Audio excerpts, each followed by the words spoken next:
The legendary Pat Martino has been one of the world's most influential and respected musicians in modern jazz for nearly 3 decades. His incredible technique is accented by his long, flowing melodic lines filled with passionate expression and precision. Pat is equally at home performing explosive hard bebop and jazz fusion or his romantic solo guitar arrangements. REH and CPP are very proud to present for the first time Pat Martino in this 2-part instructional video series.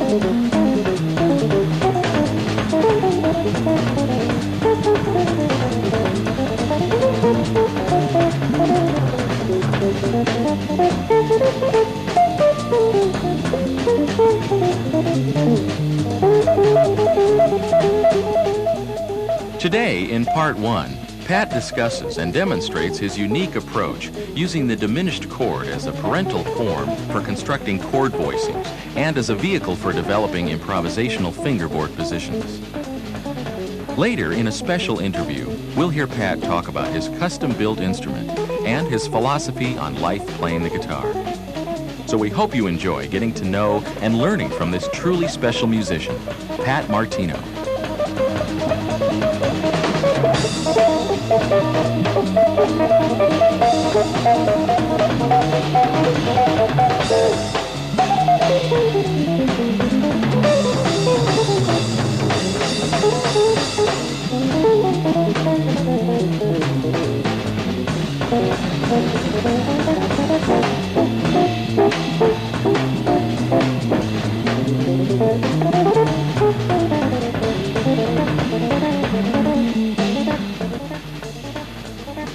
Hi, my name's Pat Martino. I want to welcome all of you to this session, and I'd like to let you know that it's really a treat for me after so many years of functioning to finally have a chance to place our attentions upon some intimate feelings and opinions on this, our instrument, the guitar.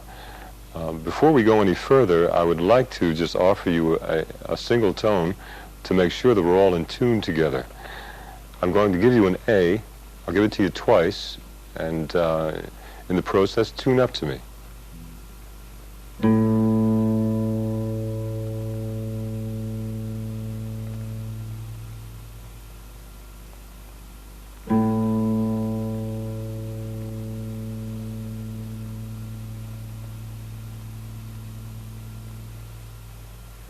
In the upcoming moments, we're going to be covering quite a number of ideas.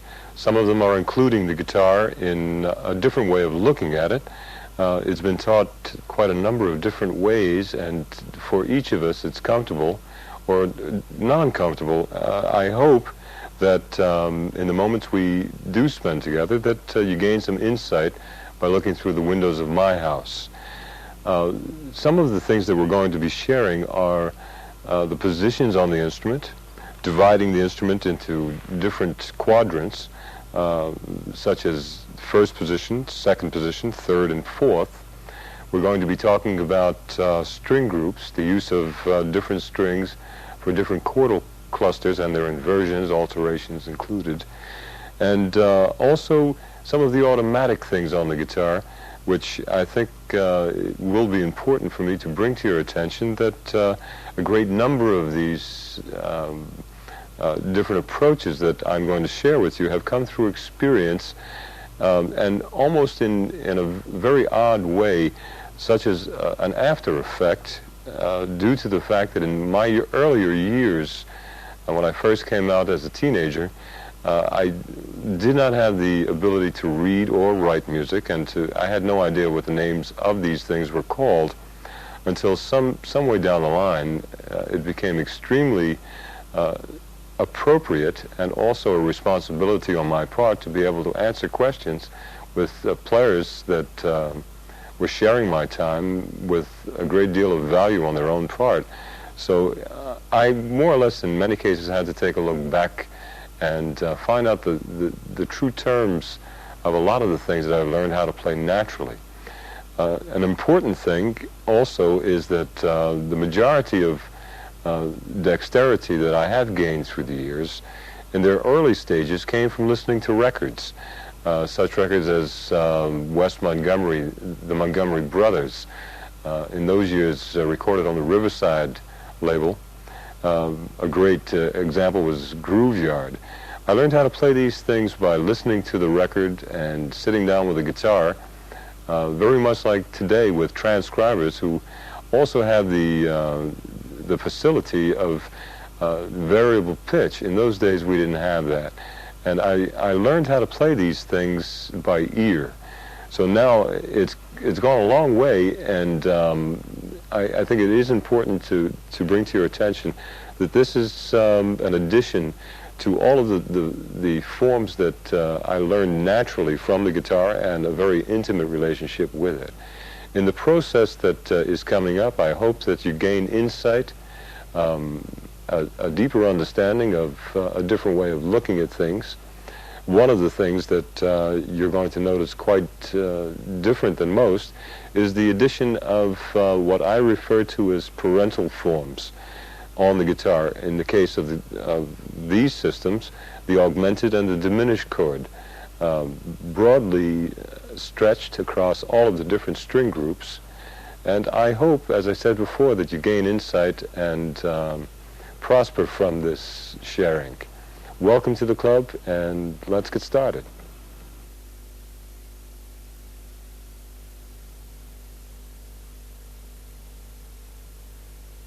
Okay, I'm going to start this particular section based upon two automatic things on the guitar.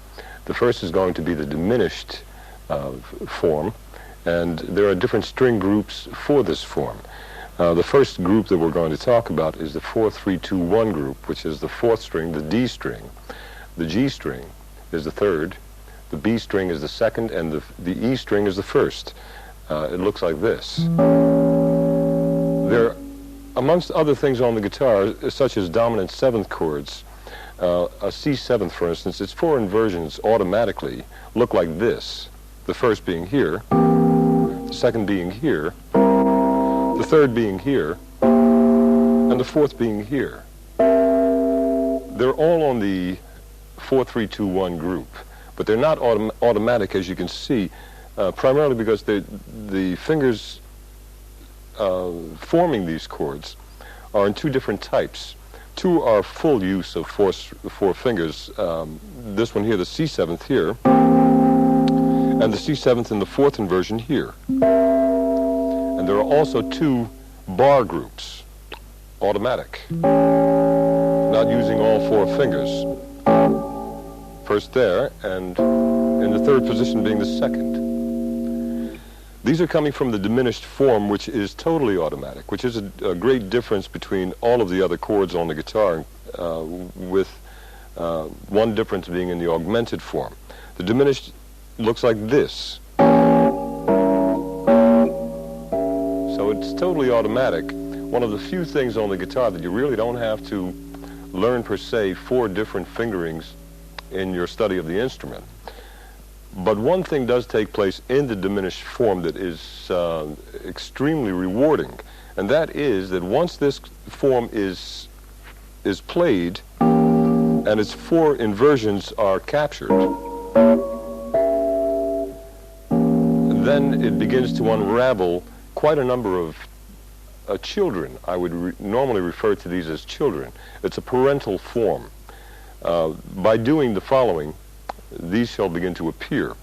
This particular chord, the E diminished, named because of its position on the fourth string, the second fret, that would be E, so we're going to call it, for the moment, an E diminished. By lowering the E to an E flat, it automatically becomes the root of a dominant seventh chord, in this case, E flat seventh. Back to the E diminished. That is the first inversion. Automatically, the second inversion would participate in this area of the guitar. This time, the E natural is on the second string as opposed to the first inversion, which was on the fourth string. Here's your E natural. By lowering the E to E flat, you automatically have an E flat seventh. Back to the diminished chord itself. The third position for the inversion of that chord would be located here. Now the E, as a singular tone in that stack of four notes, is located on the third string. By lowering that particular tone 1/2 step, it becomes an E flat. And here you have the third inversion of E flat seventh. Back to the diminished. Raise that up to the next inversion. Now the E is on the first string. Lowering that 1/2 step brings it to an E flat on the first string, and your fourth inversion is here. Therefore, from the beginning, we have E flat seventh, first position, full four fingers. The second position of the E flat seventh is again four fingers. The third inversion is the first bar form of E flat seventh, the third position, and the fourth position is the second bar form, E flat seventh, here. Now we have these forms to control.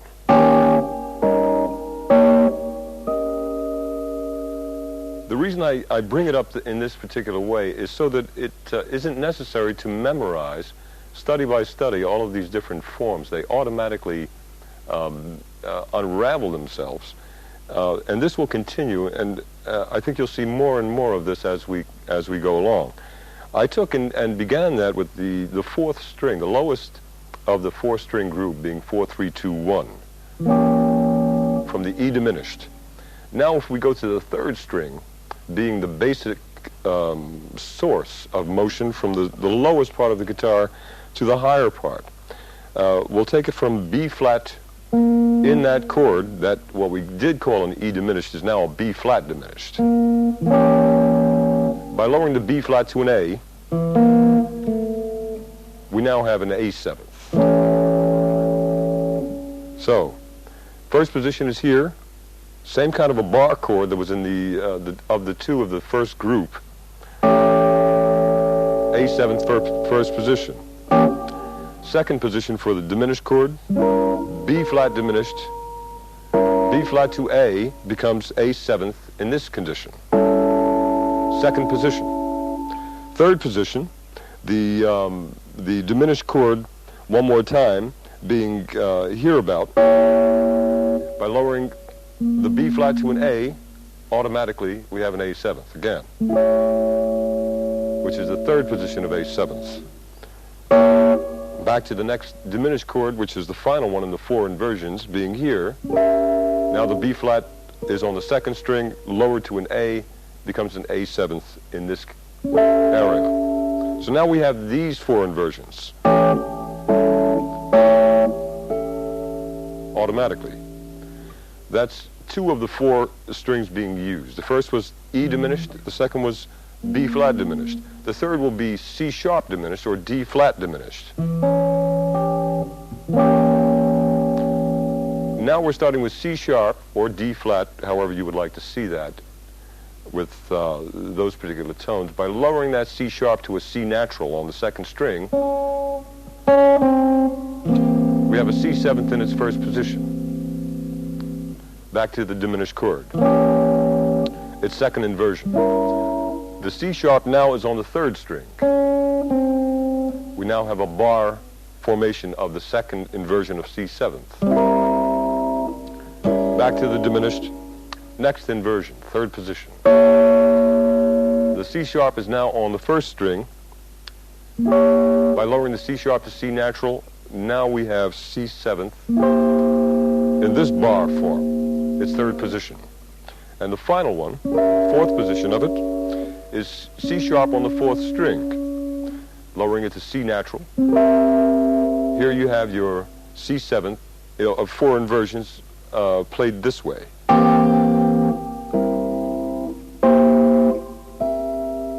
Automatic. Back to the first diminished chord. It has been known as E diminished, B flat diminished, C sharp diminished, and finally the first string calls it G diminished. By lowering that G on the first string 1/2 step down, it becomes the root of this particular dominant seventh chord, G flat. Your first inversion automatically. Its second inversion has the G, the root of that diminished term, on the fourth string. By lowering that 1/2 step, we now have the second inversion of that G flat seventh.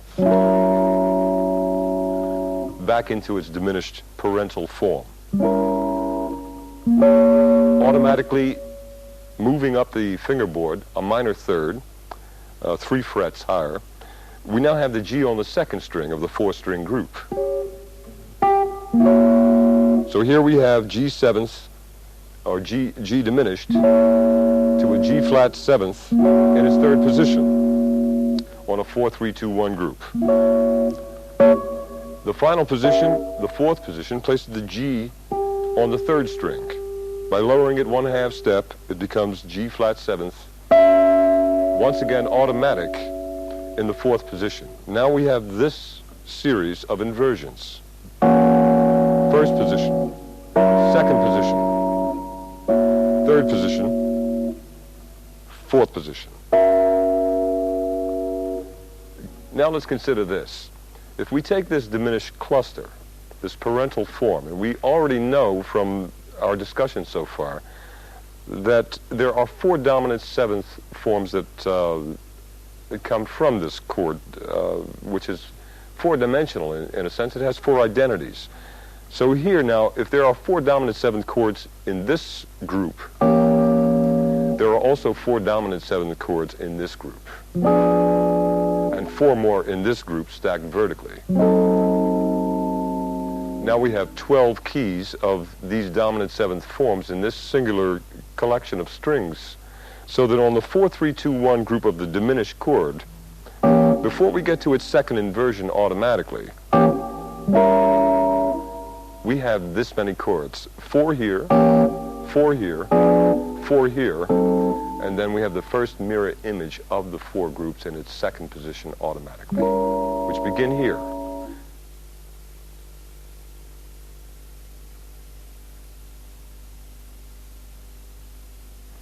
For the formation of activity taking place on the guitar fluently, so that the entire fingerboard can become one given topic, no matter what it might be, it is important to be able to take this basic information of these diminished forms and be able to draw from them the advantage that they offer for alterations on any kind of chord that you want to use on any group of strings accordingly.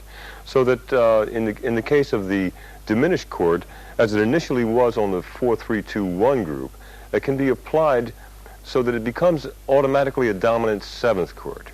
In the case of this one here, E flat seventh, or any of the others in it, C seventh would be just as appropriate. By taking that C seventh and lowering the third of that particular major scale, you then take the E and drop that to an E flat. It's a C minor seventh. And now you have altered that to a functional chordal form for your own vocabulary, to more or less just stock up and bank it, so that you can use it anytime you want it. If you take it then and alter that by lowering the fifth or raising the fifth, in this particular case we're lowering it to a flat 5.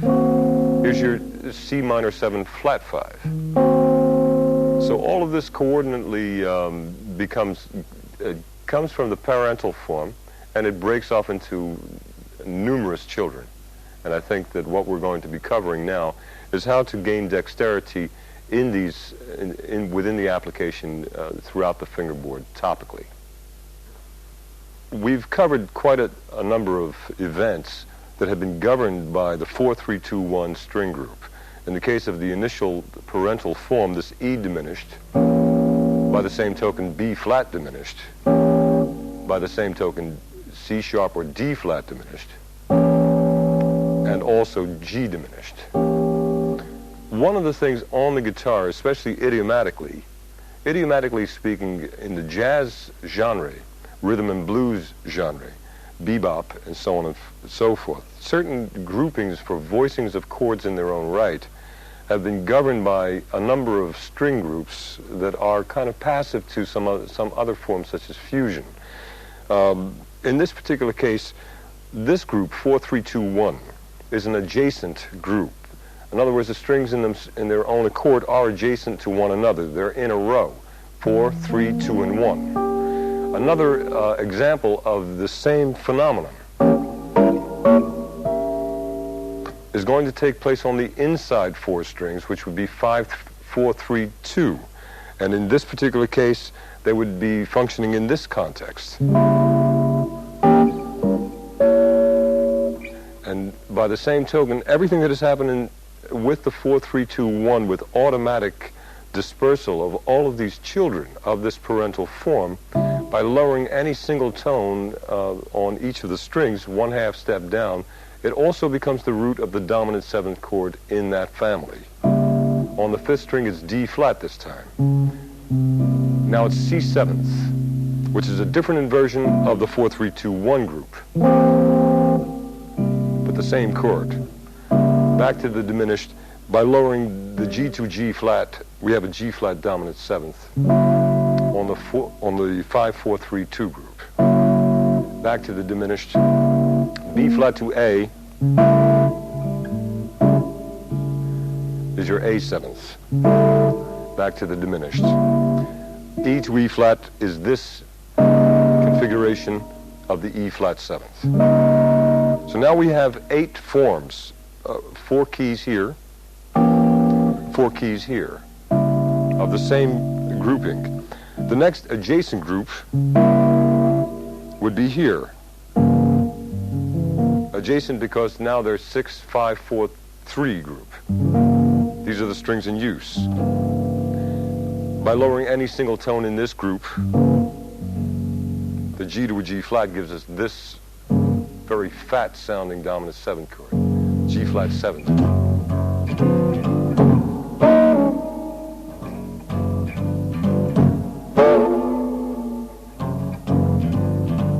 A lot of use in terms of pumping a really dynamic kind of very pulsating form as a cluster. So here's your G flat 7th, coming from this diminished chord, G diminished in this case. If I lower the D flat of that diminished chord to a C, here's my C 7th.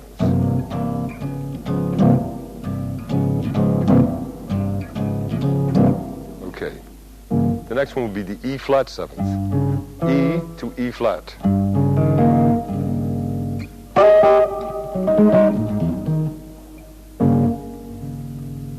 Back to the diminished chord. The A 7th would come from the B flat to the A natural.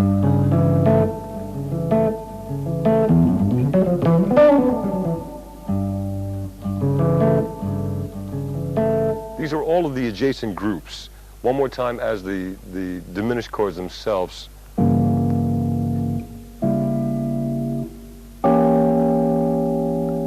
Three adjacent groups. If we then take that first 4-3-2-1 group and take what is automatic from it, such as these two strings being totally the same, only 2 octaves in difference, we then place that there, and what's left is this. Again, this automatically inverts itself with the same fingering up the neck.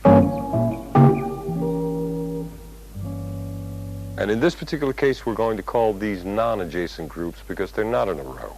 There are certain strings that are not being used. In the case of this voicing, 6-4-3-2, the 5th string is dead or blunt.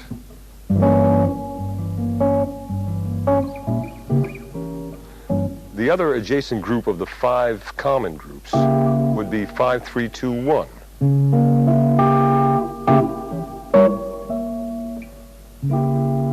And in the same, according to all of the other information that has led us to this, by lowering any single tone, it becomes the root of a dominant 7th chord.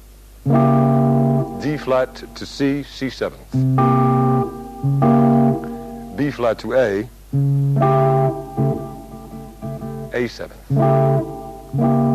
E to E flat 7th. G to G flat 7th. And that's on a 5-3-2-1 group. On a 6-4-3-2 group, non-adjacent as spoken of, G to G flat 7th. E to E flat 7th. B flat to A 7th. C sharp to C 7th. In the case of this particular group, you're going to find that in doing this, coming from the diminished parental form, you can lower it to a dominant 7th. Then if you lower the 3rd, you have an automatic minor 7th in that group. If you take that at the dominant 7th, as it was, and raise that 7th, you'll have a major 7th.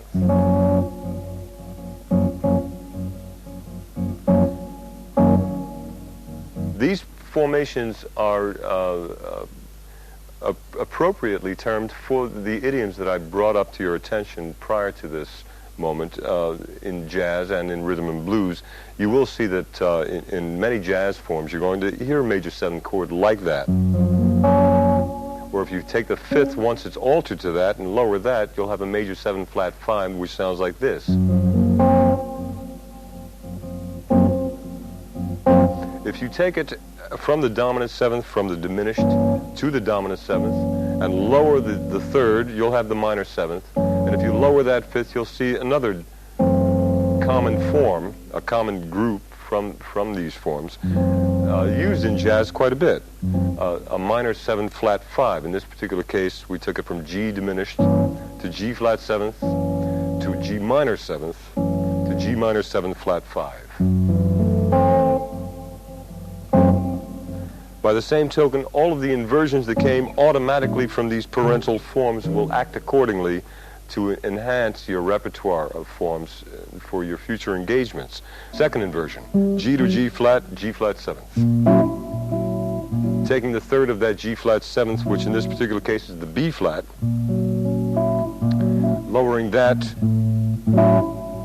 here's your G flat minor 7th. If you take the 5th of that, which is the D flat, and lower that, you're going to have the G minor 7 flat 5 here now.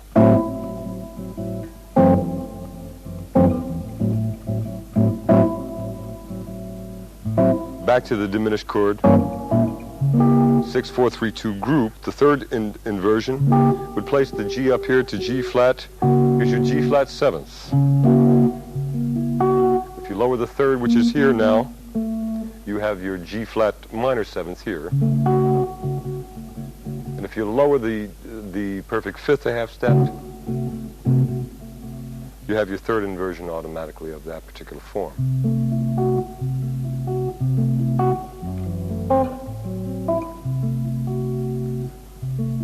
Back to the diminished parent.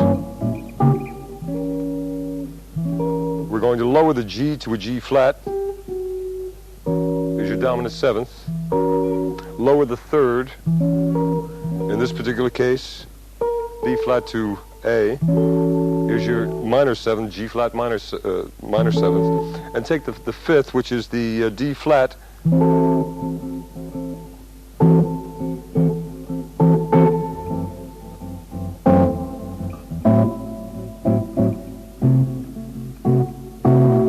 So now you see you have 4 automatic inversions of another family of forms used quite commonly in another kind of, idiom of jazz. So by the same token, the way these formations cluster themselves on areas of the fingerboard, going in ascent across the board, so that you have 12 frets from an open to a double fret at the 12th fret, the octave. You now have every area of activity governed by these potentials.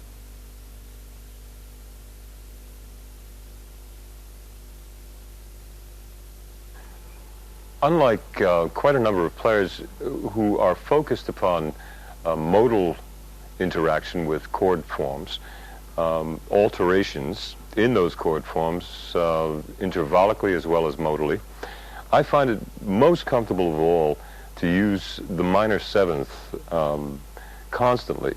And when I say the minor 7th, I'm not specifically referring to scalular use, the normal minor scale, the harmonic minor, so on and so forth, or by the same token modally, being with the Dorian mode, the Lydian mode, Mixolydian mode, and all of these interacting with transcribers in the past, I've come to see that a great deal of my playing has been analyzed along modal points, and it really, I've never given any thought whatsoever to this approach. I think of things primarily in a very simplistic kind of way, which I refer to in a general context as a minor 7th.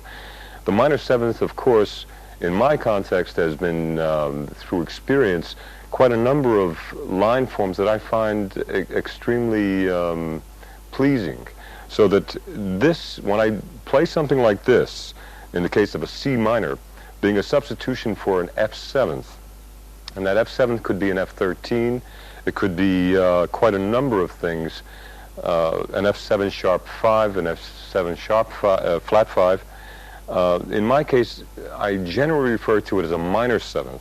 Here, if I were to play against this chord here, which is an F13, I think of it in context with the minor 7th as a substitution for this form, and in doing so, I go a perfect 5th in the key of F, which is the C. So I think of a C minor 7th that will fit this through experience. The context, or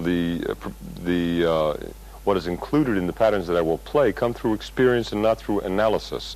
So that this particular form here is melodic and not scalar in any way. If I do this,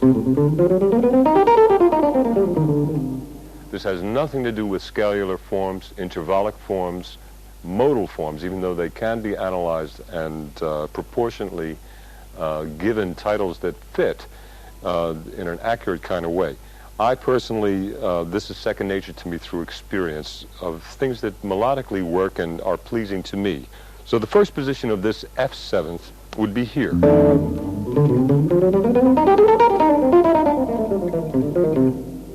The second position would be in this area, still C minor 7th. The third position would be in this area of activity.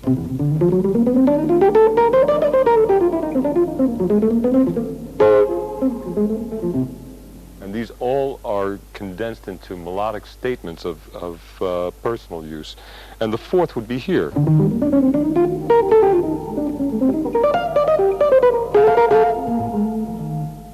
So here I've got an area of activity, and in this particular case, even though underneath the topic is F13, the key of the dominant 7th in F, I'm thinking of the same areas of activity, vertical activity, in 4 positions, solely based upon the C minor 7th chord.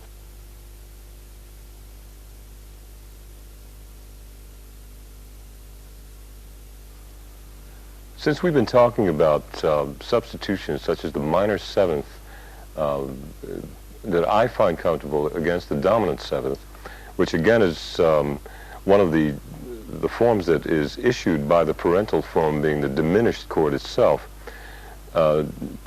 we had 3 in a row, giving us 12 keys, 4 per cluster. In the sense of the cluster itself, the E, B flat, D flat, and G diminished, having 4 dominant 7 chords here, 4 here, and 4 here, 3 in a row, give us 12 keys. The next series, or the second position of these formations, would be the second position, or the second inversion of the first group, being as so. And there are 2 more to go after that, as so.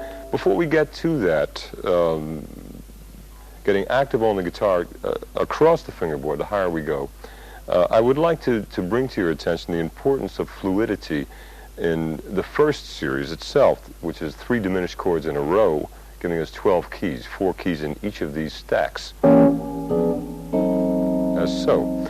So that here, I'll change it all to, instead of dominant sevenths, minor sevenths.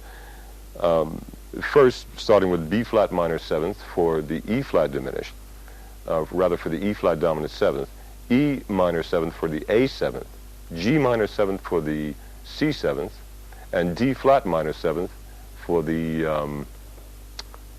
that would be the G flat seventh. And then we're going to push that up 1/2 step so that we have a stack of 12 keys. The first one being here, and I'll call them as dominant seventh forms. E dominant, E flat seventh would be here. The next one would be A seventh.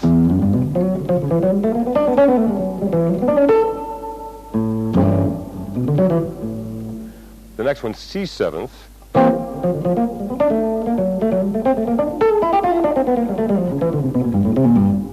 The next one, G flat seventh.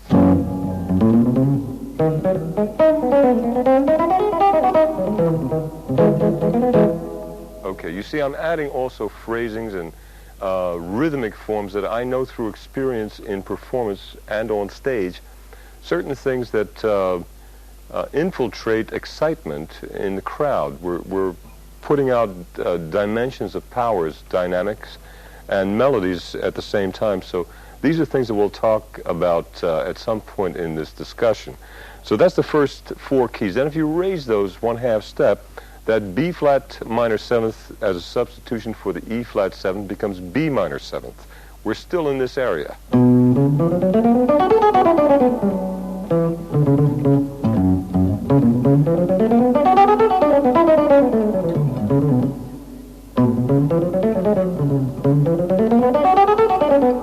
And here once again I'm taking it up and in ascent and in descent. Okay, the next one being A seventh is now going to be B flat seventh, being an F minor seventh as the demonstration itself for a substitution. The first position being here, or even here. One more time, descent, ascent. The next chord being an A flat minor seventh, which is the substitute for a D flat seventh.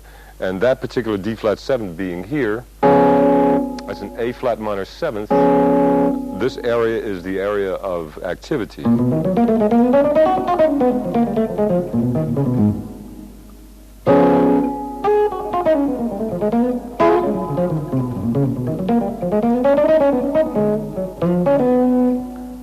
The next one being D minor seventh for a G seventh. And that particular G seventh would look like this is one of the bar structures talked about a moment ago. The D minor seventh now is in here.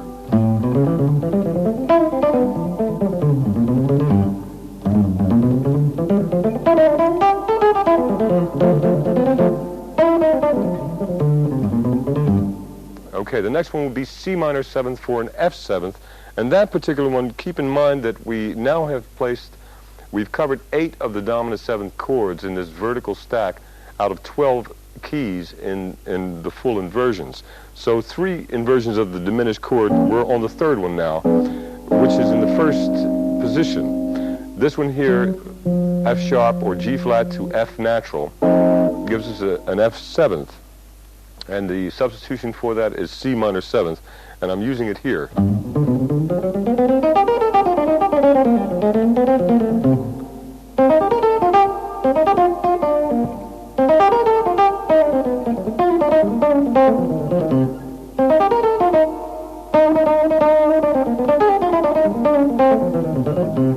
Always think of phrases and choruses, lines that really flow and move accordingly to your own personal feelings, energy.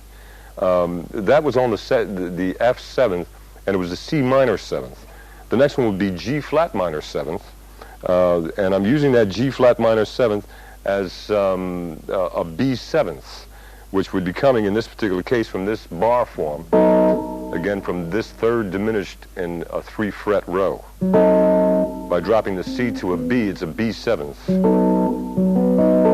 And its alternating substitution, the B 7th is going to be a G flat minor 7th.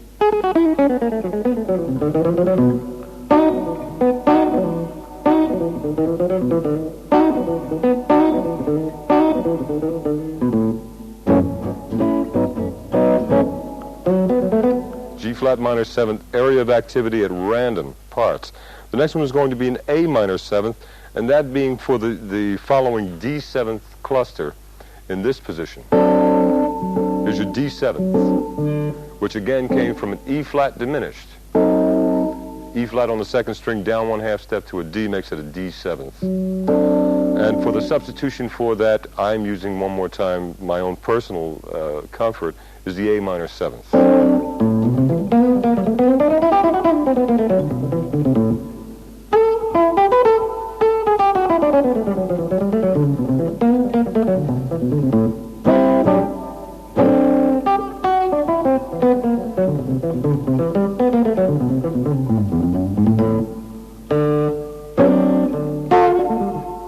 Okay, the A minor 7th for the D 7th in that cluster. The next one is going to be E flat minor 7th, and that's for the A flat 7th. The final one in that group is another bar chord, being here. Again, we have the diminished chord, 4-3-2-1 group as spoken about earlier.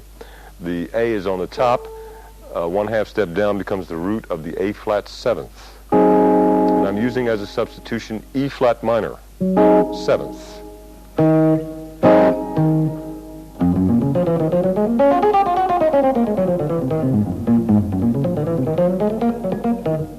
Okay, that's all 12 keys solely in this area.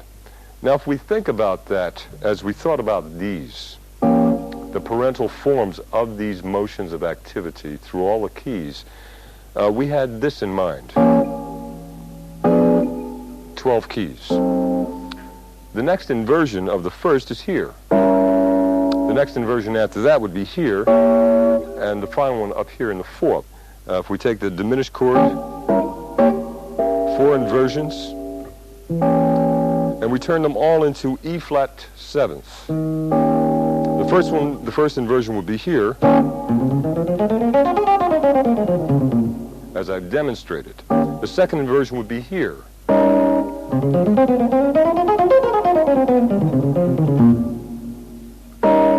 The third inversion would be here.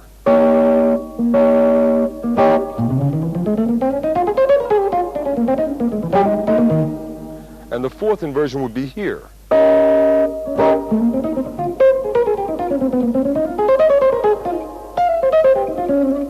Okay, so now you see that I have the entire fingerboard of the guitar being in one key, and better yet, as one topic of activity across itself. And we haven't talked about what I personally use to connect these activities, and in many cases, intervallic use is very helpful. In my case, it's chromatic in context. So that if I'm in ascent from, let's say, up here, or better yet, from descent, I'm thinking about these areas of activity for the E flat 7th. The first one is here, from high up. The second one would be here. The third one would be here. and the fourth one would be here. So that if I wanted to connect these things at random, and of course in the midst of spontaneous combustion is extremely important, it would happen like so. So I'm thinking of E flat seventh, and for the substitution in my case, it would be a B flat minor seventh.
Okay, we've discussed the diminished form, and it's as a parental form, and 4 positions on the guitar fingerboard, culminating finally in a total topic for the entire fingerboard, so that there is no particular comfort area on the guitar that is more comfortable than any other.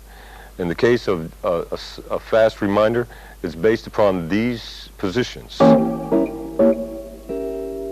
So there are 12 keys between here and there.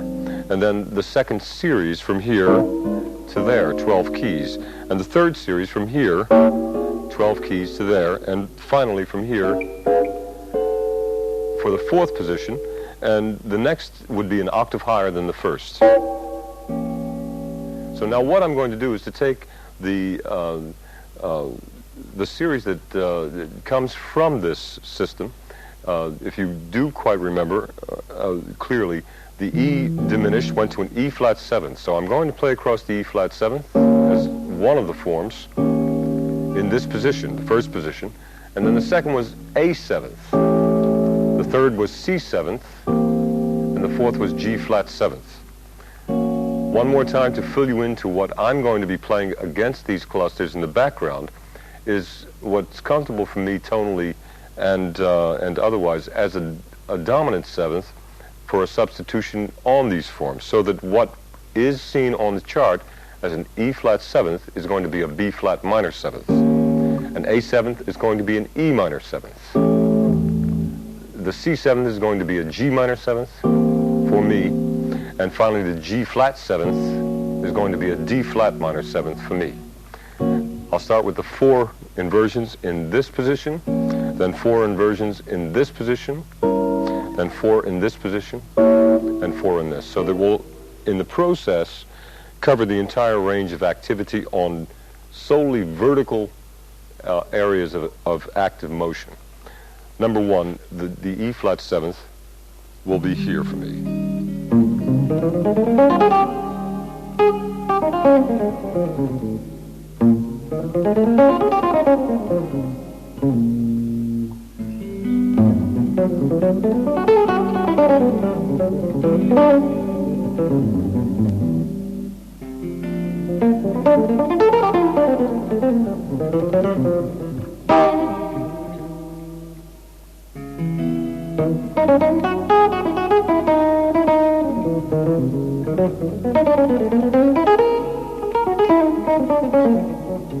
Second position.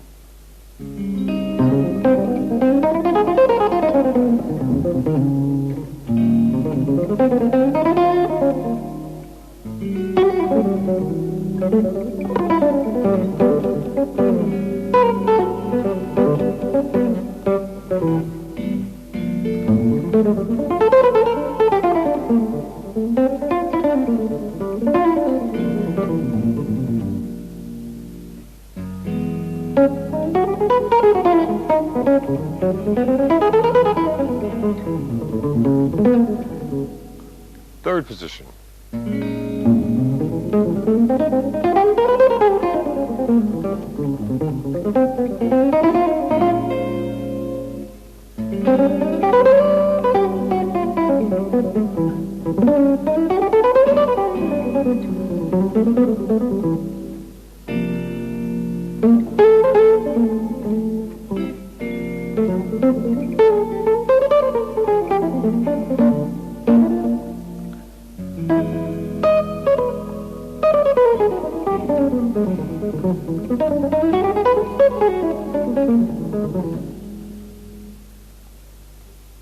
Fourth position.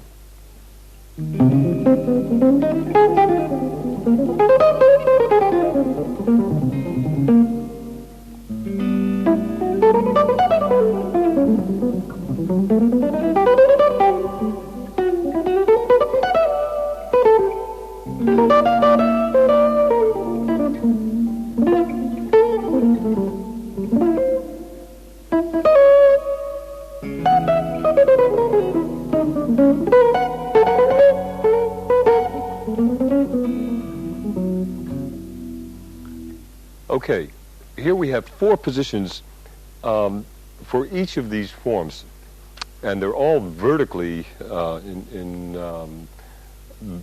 balanced together, so that I'm forcing myself, which is very difficult to do, just for the control of the moment so that it can be displayed, where the guitar is governing certain areas of activity in 4 horizontal positions up the fingerboard.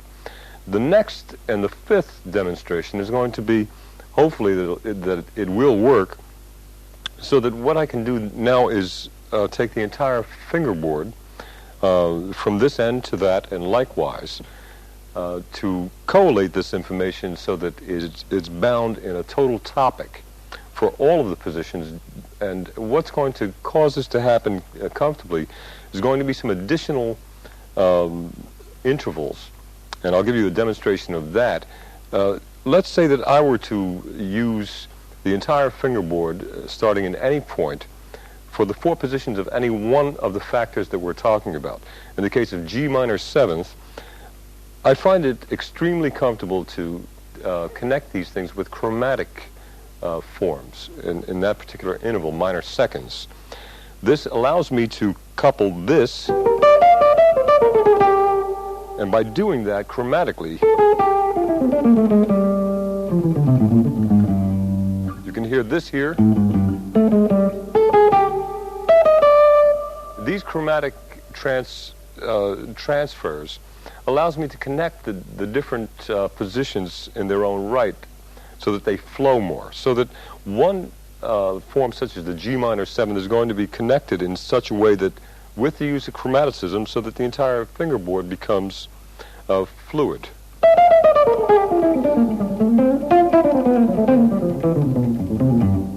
So you see there that all of that does fit to that G minor 7th. Here is being governed in this area. Here.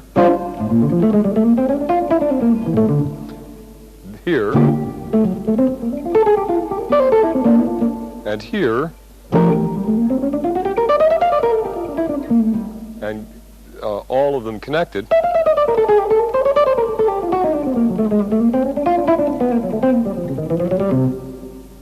Of course, that G minor 7th was a substitution for the C 7th, and that's why I resolved it finally on that strong sound, so that the chord you hear is precisely in terms of what it is on the chart. So again, now we're going to take them one at a time. We'll start with the E flat 7th to an A 7th for the second demonstration, C 7th for the third, and G flat 7 for the final one.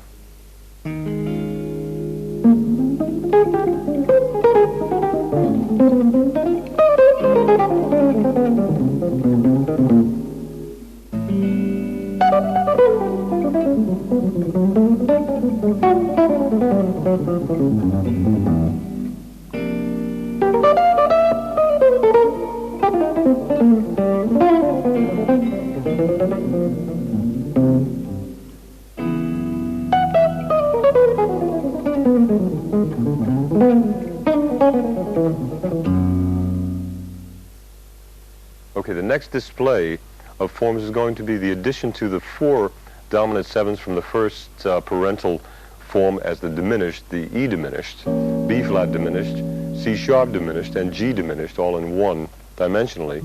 We covered in the first demonstration E flat 7th, A 7th, C 7th, and G flat 7th.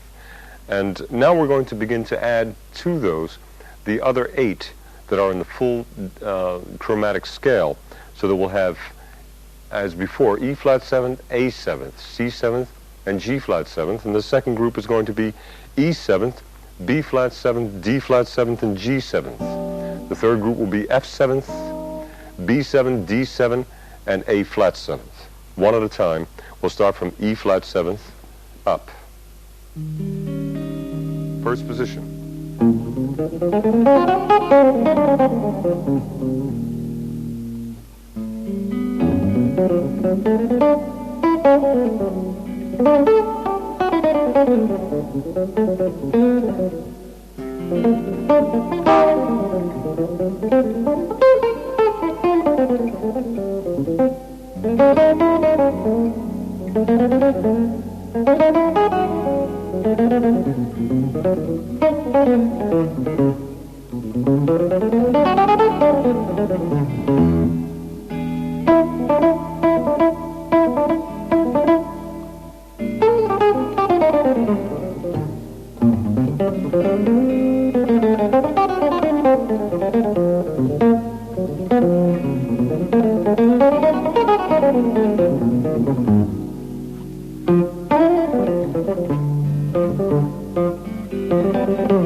Full 12 keys, first position. Second position, full 12 keys, starting from E flat 7.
Third position.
Fourth position and final position.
Now let's connect all of them one more time through the 12 keys, using the entire neck for each of these 12 keys, singularly known as topics in their own right for the entire fingerboard. The first one being, of course, with the E-flat seventh. From the fourth, and I'll descend from there going downward. E-flat seventh. 2, 3, 4.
The guitars that I've had have been extremely intimate relationships with identities in their own right. They've been full of all kinds of spontaneity and stimulation. This particular instrument has been a gift from a fine luthier from Puerto Rico, currently in Long Island, New York City. He made this as a gift for me. I was performing at the Bottom Line in 1985. And Abe Rivera, that being his name, came to that particular performance, at which time I was using one of Tommy Gumina's sweethearts, Polytone, solid body. And Abe went out of his way to make sure that I would be pleased with a personal reaction on his part. And he designed and carved by hand and inlaid this in such a way that he really floored me with it, you know. One thing that is amazing is the weight of this instrument.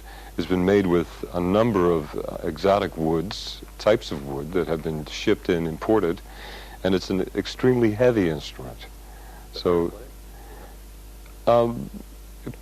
as far as being hard to play, difficult to play, that's a state of mind, and it comes down to adjusting oneself to the tools that we have to work with, and they become secondary after a while, and you don't feel what you would normally feel when you're free of mind and you walk up to an instrument solely as a separate unit in its own right. Then you feel the weight of it. You can more or less analyze the difference between what you were using at that time by comparison, and that's how that works. In this particular case, I fell in love with it when Abe presented it to me as a gift. And from that moment forward, it's been very difficult to pinpoint anything different due to the fact that it's very holistic in my relationship with it.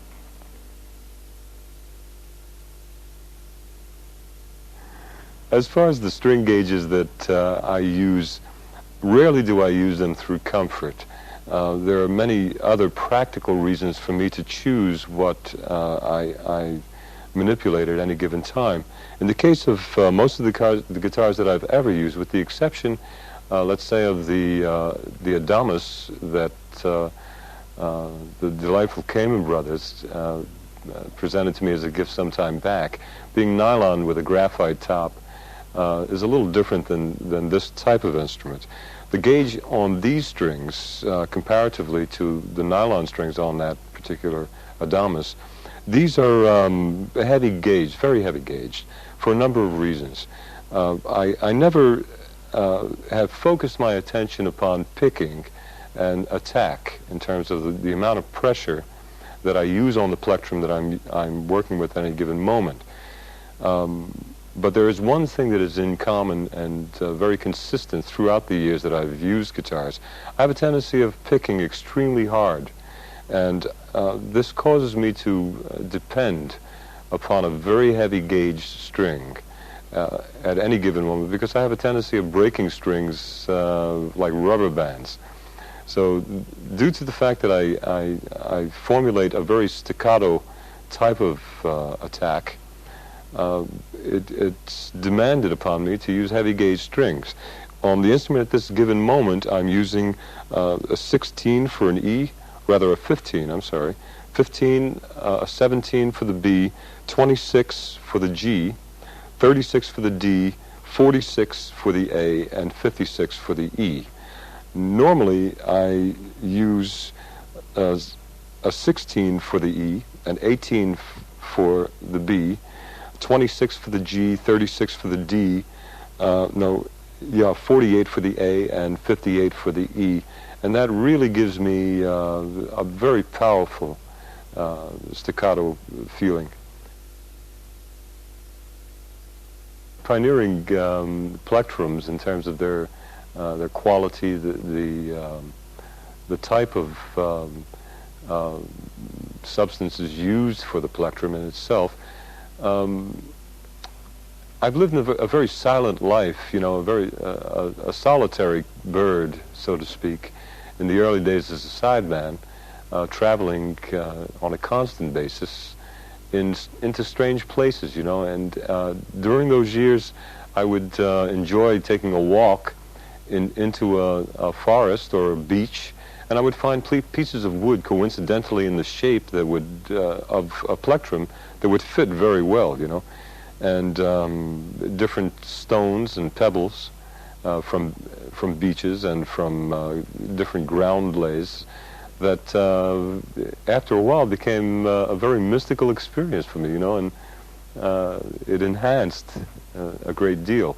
Now I'm using, at this particular time, I'm using extra heavy picks in terms of the type. I enjoy using picks of this size, triangular in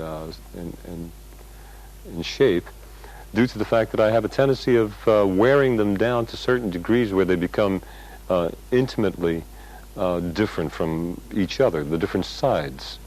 So that very much like a regular pick, this is a Fender extra heavy, very thick, and also gives me control from this end, a wider area. This being also a Fender, it's an extra heavy as well.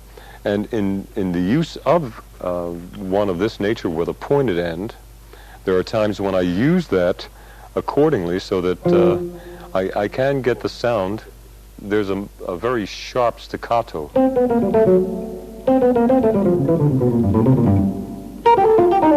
As opposed to the round side, which I'll switch over and play like that for a much more warmer, as opposed to this one. So I have EQ, equalization, from the plectrum itself in a very useful way, so.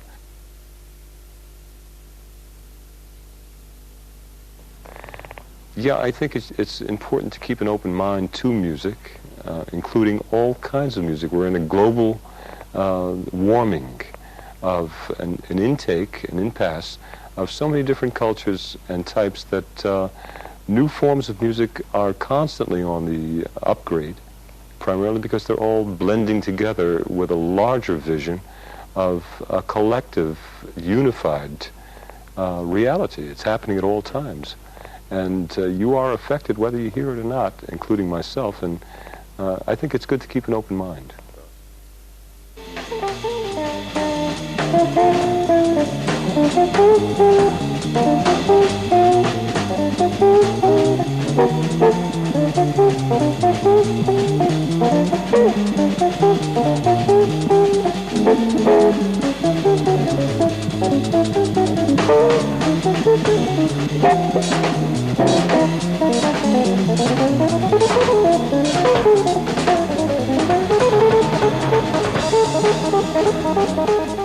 This concludes Creative Force, Part 1 with Pat Martino.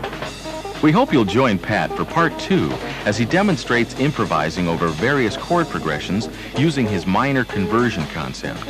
He also discusses the augmented chord as a parental form for developing interesting triadic structures. And finally, learn some of Pat's hauntingly beautiful solo guitar arrangements.